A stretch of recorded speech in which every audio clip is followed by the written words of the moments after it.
Husafell, the Martha's Vineyard of West Iceland. The 100-kilometer estate is nestled in a birchwood that recedes as rapidly as my hairline into lava fields. Its borders brush up against the glaciers Irksakul and Langakul. The farm spent decades as church property before swapping Bibles for beer menus and gaining fame as a secular tourist destination. Once an oasis for travelers humping it up the country highway, it's now got amenities fit for that trip your scoutmaster promised you if you just keep quiet about your little shared secret. Swimming pools, golf courses, caves, trout and salmon fishing. The venue now hosts outdoor music festivals and serves as a hub for renowned visual artists that none of you dear listeners give a hoot about. You're not here to book that one-way ticket your scoutmaster skipped town before following through with. You want to know how Husafell's inhabitants harnessed the local geology to get jacked and stacked. Like that one joke your uncle insists on reciting every Thanksgiving dinner, the rocky story of the Husafell stone begins in a sheep pen. Reverend Snorri Bjornsson, assume of that name what you will, used the 410-pound slab of stone as a gate for his sheep and goat enclosure, but probably also as a vantage from which to address his ungulates with Christly benedictions. My more relevant question is what kind of monster mash old Snorri was feeding those sheep and goats to necessitate a gate as heavy as a commercial gym bro's max trap bar deadlift. That bro's friend's great-grandpa's neighbor's sister has it that Snorri's dear daughter Goini hefted the stone, presumably out of A, exasperation for her father's sermonizing, or B, some adolescent flight of selective ethics. The Husafell legal team have compelled me to express that all local goats are free-range, fair trade, and milked with humane levels of enthusiasm and frequency. Ever since Goini's legendary lift, the bold and gullible have flocked to that sheep pen to test their own strength against the unwieldy chunk of geology. Much like the hats furnished by waitstaff at Dick's Last Resort, your performance receives a derogatorily descriptive ranking. Those who lift the stone to their knees are called lazybones. If you get the stone up to your waist, you're half strong, a half-sturkur in Icelandic. To achieve the platinum rank of fullsterkur, you'd have to lift the stone to your chest and circumambulate the pin's entire 29-meter perimeter. To compensate for the stone's size and the turns, fullsterkers actually end up carrying it a distance closer to 34 meters while performing an isometric bear hug to keep the thing from slipping. Besides the implement's weight and awkward shape, the challenge is compounded by the fact that it is literally crushing your lungs, much like William Stoughton interrogating Giles Corvey.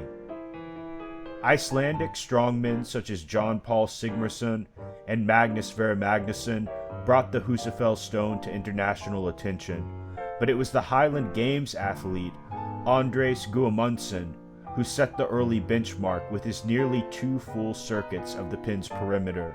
In 1992, the world's strongest man added the carry to their event list, transporting the original stone from Pingvellir to the huldufolk's near certain chagrin. That year, Greg Ernst of Canada carried the Husafell 70 meters, though he and his fellow athletes were moving straight ahead instead of waddling around a sheep pen. The huldufolk must have started stealing somebody's D-ball, because no one had the gumption to try transporting the Husafell out of Iceland again. World's strongest man created replica stones for subsequent competitions.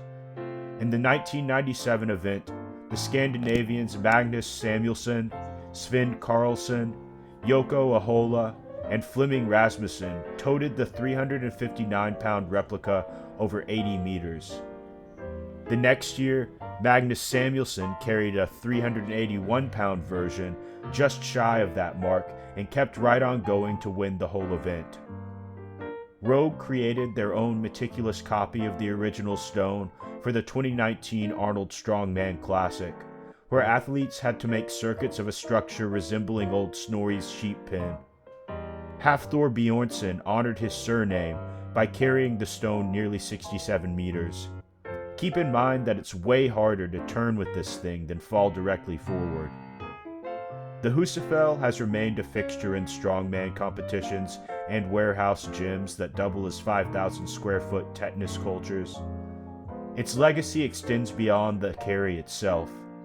The fullsterkur rank has lent its name to a program by AlexanderBromley and the kinds of facilities where Brendan Teets front squats and forklifts sphincter puckering amounts of weight. Look, man, carries are cool, but the idea of holding a rough texture against my torso triggers my autism. If you've got the masochistic itch to chafe your nipples and bruise ribs, I'd recommend checking out the Husafell carry tutorial by Joey Zatmarie, Alan Thrall, Nick Myers, and Brian Alsrew. From what I can gather, you want to tip the stone slightly forward and squat down with your feet on either side. Then you'll want to press your shoulders to it and hook either edge into the creases of your elbows. The big tip here is to firmly grasp it. Once you've got it crushed in your arms like the romantic aspirations of a 90-day fiancé contestant, lift the stone high enough to clear your hips, but not so high that you can't peek over the top. You don't want to waddle into this blind. Rogue has brought a smoother version of the stone to market for more than I pay in rent. But for dog's sake, don't give those CrossFit apologists your money. You might as well be endorsing AMRAP snatches and kipping pull-ups. Look into creating your own DIY version with a little spit shine and a lot of cement. If you suffer from dry mouth or a lack of handiness, Zerchers have a good carryover to the Husafell. The next episode of Strength Stories will cover the fiery Icelander John Paul Sigmarsson. If you've got suggestions for future topics, I'd love to hear them in the comments. Until then, make sure to firmly grasp your implement. Thanks for watching. In the words of the immortal Miyamoto Musashi, seek nothing outside yourself, except a like, a subscribe, and a comment.